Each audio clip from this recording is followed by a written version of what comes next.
চলমান যুদ্ধে ইরানকে কোনোভাবেই দমাতে পারছে না ইসরায়েল ও যুক্তরাষ্ট্র। যদিও এই যুদ্ধে সবচেয়ে বেশি ক্ষতি হয়েছে তেহরানের। তবে যুদ্ধের 1 মাস পার হয়ে গেলেও ট্রাম্পের যুদ্ধবিরতির প্রস্তাব তারা নাকচ করে দিয়ে ইসরায়েলের শক্তিশালী মিসাইল হামলা চালিয়ে যাচ্ছে। আর ইরানকে দমাতে না পেরে ট্রাম্প যখন তেহরানে স্থল অভিযানের সৈন্য পাঠাচ্ছে, ঠিক সেই মুহূর্তে আধুনিক অস্ত্র দিয়ে ইরানকে সাহায্য করতে এগিয়ে এসেছে রাশিয়া। সরাসরি ইরানের পাশে পুতিনের এমন অবস্থানের কারণে নতুন করে চাপে পড়েছেন ডোনাল্ড ট্রাম্প।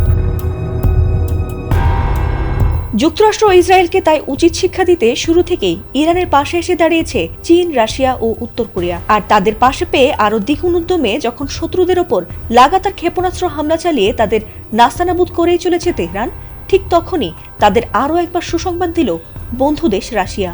ইরানকে এবার আমেরিকা ইসরায়েলের বিরুদ্ধে লড়তে সরাসরি প্রকাশ্যে সহায়তার ঘোষণা দিয়েছে তারা। ইউক্রেন যুদ্ধে বরাবরের মতো রাশিয়াকে শাহেদ ড্রোন পাঠিয়ে সাহায্য করে আসছিল ইরান। তবে এবার যুক্তরাষ্ট্র ও ইসরায়েলের বিরুদ্ধে লড়তে সেই শাহেদ ড্রোনেরই একটি উন্নত সংস্করণ ইরানে পাঠাচ্ছে ভ্লাদিমির পুতিনের দেশ রাশিয়া। এই ড্রোনে তারা জেট ইঞ্জিন, কৃত্রিম বুদ্ধিমত্তা বা এআই নেভিগেশন, উন্নত জ্যামার প্রতিরোধে ব্যবস্থা ও স্টারলিং ইন্টারনেট ডিভাইস যুক্ত করে আরও শক্তিশালী করেছে মস্কো। আর সেই উন্নত ড্রোনই এখন তেহরানে পাঠানো হচ্ছে বলে জানিয়েছে বার্তা সংস্থা এপি। এমনকি সেই উন্নত ড্রোনগুলো আজারবাইজান হয়ে মানবিক সহায়তার নামে ট্রাকে করে পরিবহন করা হচ্ছে বলে ধারণা করছেন ইউরোপীয় কর্মকর্তারা।